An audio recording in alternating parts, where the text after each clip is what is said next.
One of the struggles we face in emergency management is how to get our youth preparedness programs going.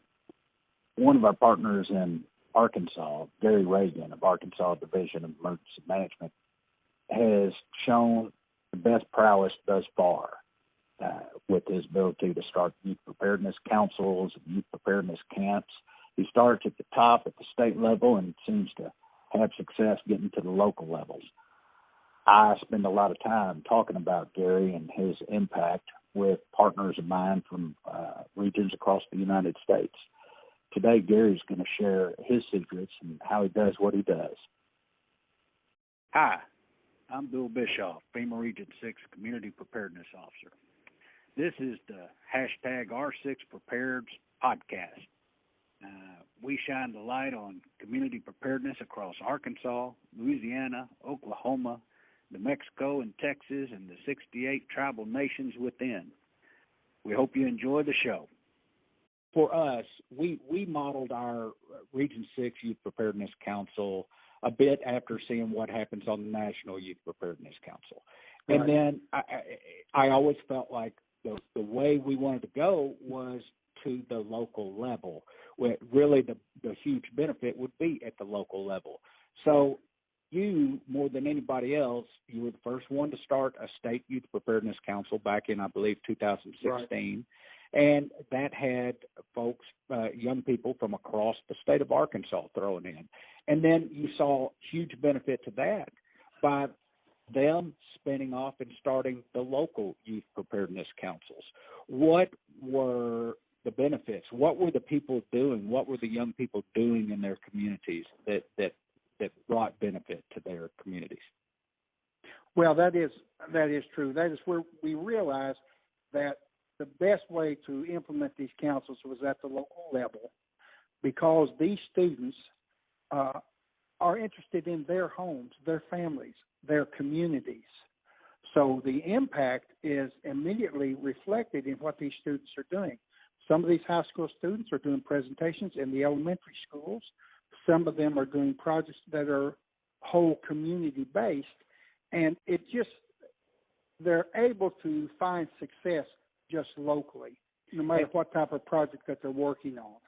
And that's being felt locally. So when they're doing these presentations, are they doing them about disaster preparedness or because if they're doing it, it seems like your councils have really been successful with the student tools for emergency preparedness, which seems to go towards third to fifth grade students. What is it that they're teaching the third to fifth graders? Well, the nice thing about that program is it starts them so young, and it's just the very basics of preparing in your community. They're teaching these fifth graders about how to put together a home disaster kit, how to put together a home emergency plan, how to put together a home evacuation plan. The students not only learn these skills, but they carry this information back into the home. And any time that you can convey this message into the home, then you're building a more resilient community overall.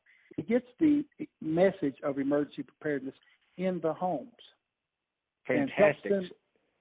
So when they're doing this, they're bringing it through the school into the home. You were also saying that they do outreach in the community. So who are they going to? The Lions Club, the Rotary Club?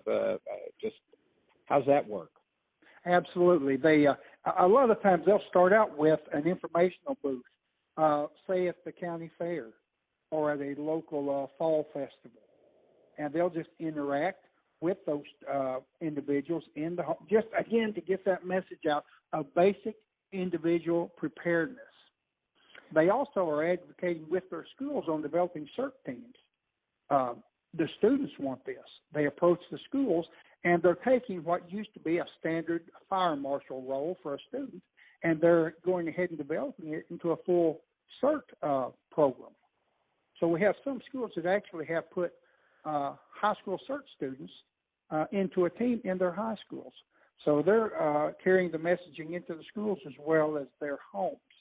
But they also engage in, for example, holiday awareness programs around Halloween safety initiatives for the students to go out trick-or-treating at night. This was led by one of our county councils. So they'll pick up whatever initiatives are important to that community. I think that's huge, and I think you share the same burden I do, which is, we've got people that look at us as community preparedness officers, or who are somehow supposed to be in all churches, all civic clubs, all right. every place with our little capes flying in to deliver messages of preparedness. And indeed, we don't get. There's no way we can ever get that done. So these young people are serving as youthful ambassadors of preparedness for us. And I can't tell you how grateful I am to you and yours at Arkansas Department of Emergency Management for getting behind that, because it delivers that preparedness message in a way that I never could, to people that would listen so much better to the people that are delivering it from their community, the investment in the future that is the young people. Well, that's entirely true, Bill. The community has to have the buy-in. It's not about money. It's not about funding. It's just about the community having that interest in preparedness and owning it themselves. Where are you seeing the success in that? Are you seeing so not all councils? We've talked over the last couple of years about how you brought in the councils, and you've acknowledged that in some places it really takes off and it does well. In other places it doesn't, and you seem to see some success in other school programs, teen CERT programs that are in the schools, maybe run by your junior ROTC programs. What is it that makes one succeed and one not? Well, actually, Bill, it's the local leadership. It's actually the local leadership. If you have a great, strong county Office of Emergency Management coordinator who can and has the opportunity to work with these groups, that's a tremendous help. If the school has a sponsor that's interested in working with these students, that again is a tremendous help. Students still have to have that guidance from their adult, the responsible parties in the school to help guide them through these programs. And if we can get local adult sponsors to help guide these groups, that really does lay the groundwork for success. But once again, it's all about the local interest. Gotcha. So for you, I think what I'm hearing is you feel that same sense of comfort that I feel, knowing that you've got these young people out there doing what they can to convey the message of preparedness and how important it is to protect and prepare themselves for disaster.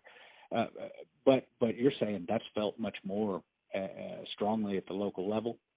Oh, absolutely. And in working with these programs, we're really trying to build sustainable programs. That's why we have these programs that just kind of leapfrog on each other. The high school students do these presentations, such as in the STEP program, in the elementary schools.